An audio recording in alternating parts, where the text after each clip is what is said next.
Hey guys, today I'm going to be talking about imposter syndrome and its effects on supervision.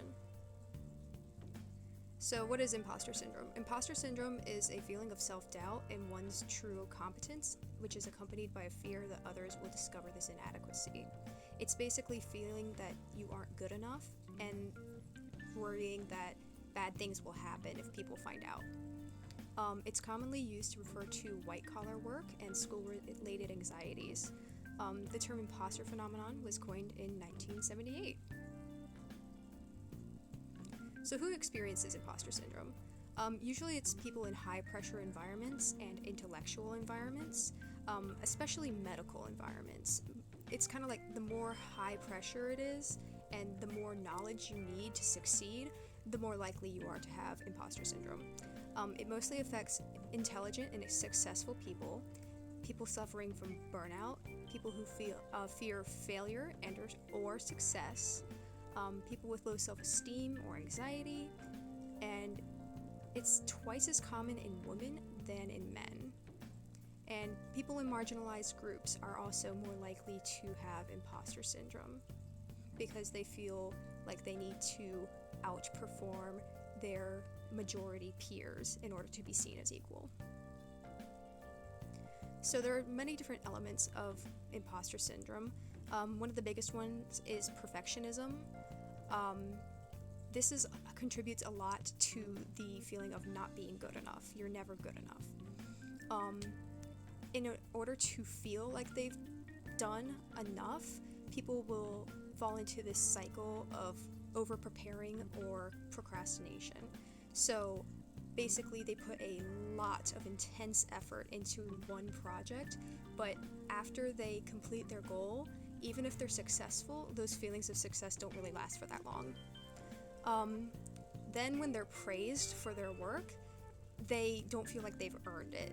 In their eyes, it's still not good enough, so they tend to dismiss that praise and they don't internalize it. People with imposter syndrome also tend to be afraid of failure. That's part of where the perfectionism comes in.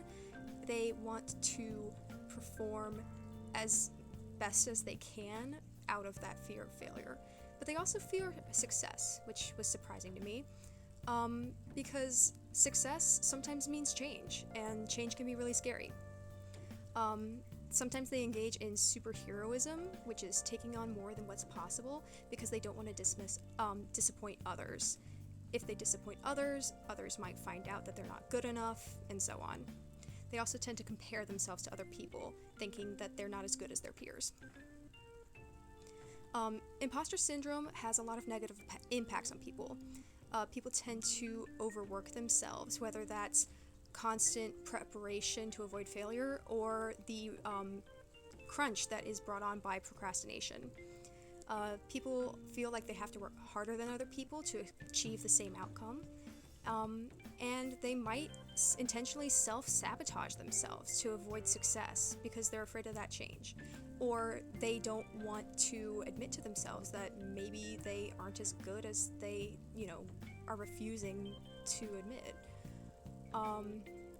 Sometimes they will create impossible to reach goals or procrastinate in order to self-sabotage. The intense effort that goes into maintaining this quote-unquote appearance of competence contributes to burnout, and it creates difficulty adjusting to new roles. In supervision, it's a little bit different. Competence is a core value of the social work profession, and the importance that's placed on competence can increase the anxiety surrounding competence. When everyone's telling you, competence is super important, you start to stress out about it. Both supervisors and supervisees can experience imposter syndrome. Supervisees tend to worry about, their developing skills and if they're good enough, whereas supervisors who are supervising for the first time might feel like they're frauds and think that they don't have enough experience to be teaching someone. The best thing to do is acknowledge these feelings, and you can acknowledge them in supervision, or if they are particularly emotional or personal, it might be a good idea to seek out counseling. And another way to fight imposter syndrome is to keep track of your achievements. Write them all down, and every time that you feel like you're not good enough, you can take a look at that list. it might help you feel a little bit better. So I asked my friend if they had ever experienced imposter syndrome, and this is what they told me. One of my biggest problems is that I want to be good, and I want to be seen as good. I want to try and avoid failure and not be seen as a burden.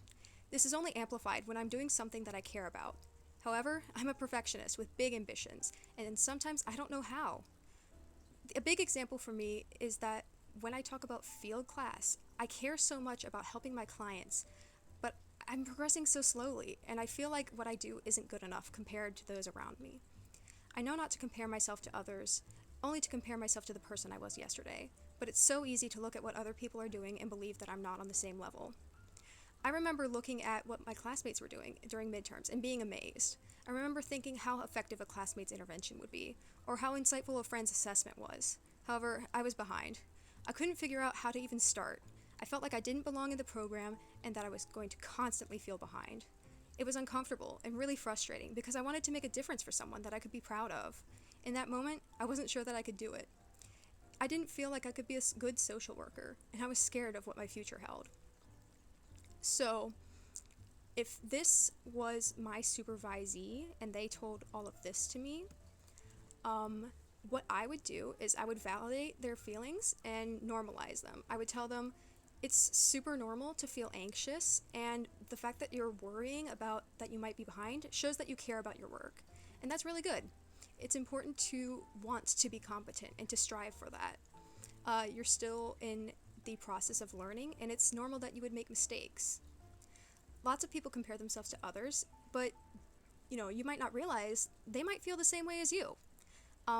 Sharing those feelings with other people can let you know that, yeah, other people are feeling the same way as you, and it might help you feel a bit better.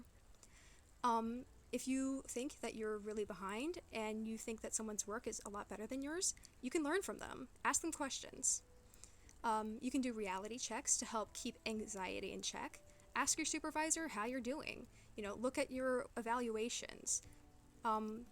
Get a less warped picture of your actual performance. Day-to-day growth is really difficult to see, so measures can be really useful for that. Comparing your day one measure to your current measure is a great way to measure growth that you might not see because growth happens so slowly. Focus on strengths and do confidence building exercises. Those can be done and incorporated into supervision, so I might try to look up some exercises that I could perform with my supervisee. And engage in trainings and education opportunities to help improve your competence. And keep practicing. That's the only way you'll ever get better. All right, thank you.